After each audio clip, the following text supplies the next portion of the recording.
ते कुचरवाट्यावर बसलेले ते 5-6 काटे 10 काटे असतात, त्याच्या माईचा पगार बबनराव लोणीकरनं केला, त्याच्या बापाचं पेन्शन बबनराव लोणीकरनं केलं. नरेंद्र मोदीजींनी 6,000 रुपये तुझ्या बापाला पेरणीला दिले. तुझ्या माईच्या, तुझ्या बहिणीच्या, तुझ्या बायकोच्या नावावर लाडक्या बहिणीचे पैसे आले. तुझ्या अंगावरचे कपडे आमच्या सरकारचे, तुझ्या पायातलं बूट चप्पल आमच्यामुळं आहे, तुझ्या हातातलं ते डबडं मोबाईलचं आमच्यामुळं आहे.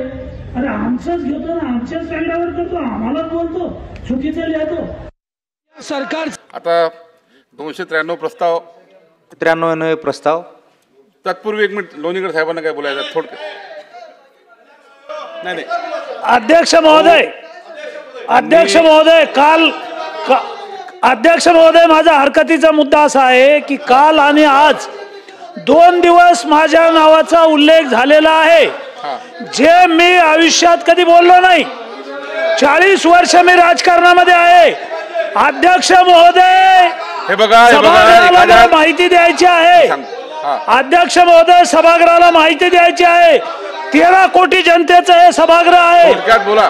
या उच्च सभागृहामध्ये मी जे बोललोच नाही, मी शेतकरी विरोधी बोललो, अशा प्रकारचं जे वक्तव्य काही सदस्यांनी केलेलं आहे, ह्याच्यामध्ये राजकारण आहे. अध्यक्ष महोदय, मी गेली 40 वर्ष राजकारणात आहे आणि शेतकऱ्यांचे 25-25 हजार लोकांचे मोर्चे काढले, आंदोलनं केली. 100 वर्ष, पुढची 100 वर्ष माझ्या रक्ताच्या शेवटच्या थेंबापर्यंत मी शेतकऱ्यांच्या बाजूला आहे. मी शेतकऱ्यांच्या विरोधी बोललेलो नाही.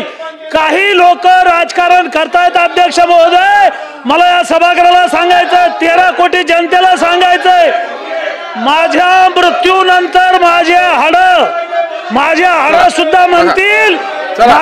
सुद्धा म्हणतील, की मी शेतकरी आहे, रक्ताच्या शेवटच्या थेंबापर्यंत मी शेतकऱ्यांच्या बाजूला आहे. मी असं बोललेलो नाही. असं असलं तरी अध्यक्ष महोदय, महाराष्ट्रातल्या शेतकऱ्यांना जर असं वाटत असेल, कुणाला जर असं वाटत असेल, तर मी शेतकऱ्याची 1000 वेळा माफी मागेल. 1000 वेळा. मला शेतकऱ्याची माफी मागायला काही लाज नाहीये, पण यांची माफी मागणार नाही. याला राजकारण करायचंय. पिंपळाचं पान पडलं, पिंपळाचं पान पडलं, हे लोक म्हणतात पिंपळावर जळालं, ह्याला राजकारण करायचं. अध्यक्ष महोदय, अध्यक्ष महोदय, मी शेतकऱ्यासाठी 40 वर्ष लढलो. 25 वर्ष शेतकऱ्याने मला निवडून दिलेलं आहे. 2-2 हजार लोक.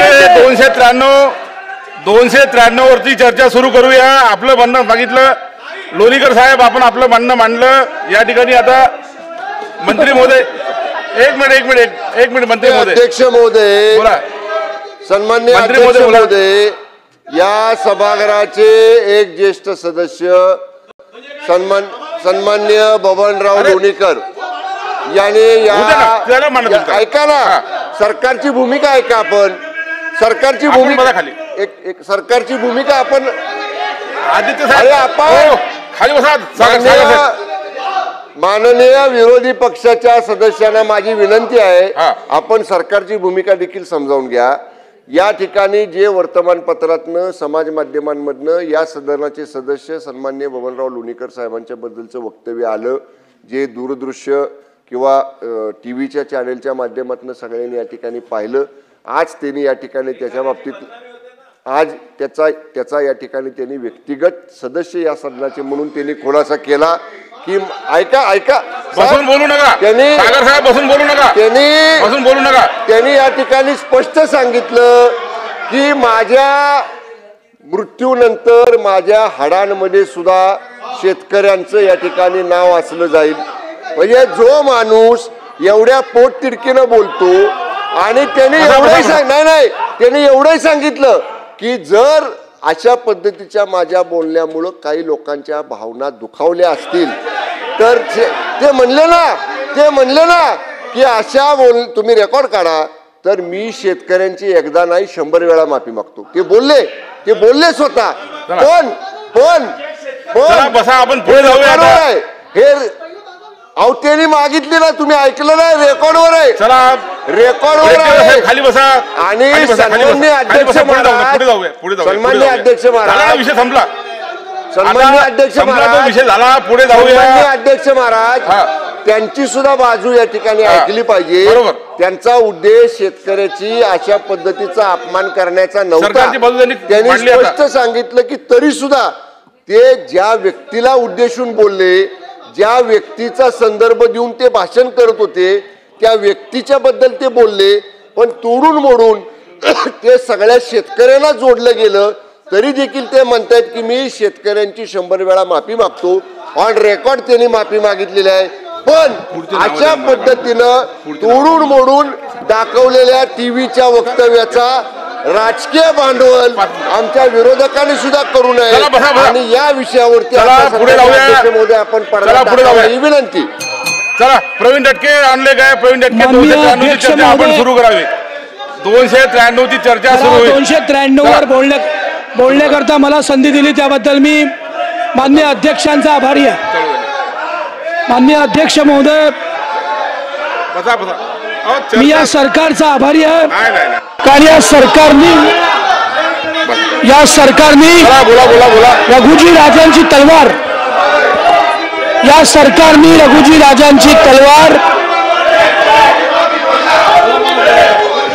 या सरकारचा मी आभारी आहे की या सरकारने नागपूरचे भोसले माननीय राजे रघुजी भोसले काय देशाच्या सैन्यावर, या देशाच्या ऑपरेशन सिंदूरवर ज्या पद्धतीने शंका करतात, हे देशद्रोहीचे आरोपी आहेत. देशद्रोहीचे आरोपी आहेत. हे काय म्हणतात? हे देशद्रोही आहेत. या ऑपरेशन सिंदूरवर शंका करतात. ऑपरेशन सिंदूरवर. चला. अरे बसा बसा. कोणतं नाव आहे?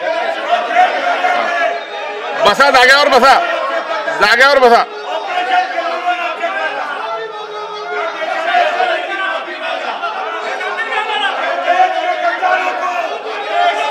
अरे अरे खाली बसा. अरे खाली बसा, खाली बसा.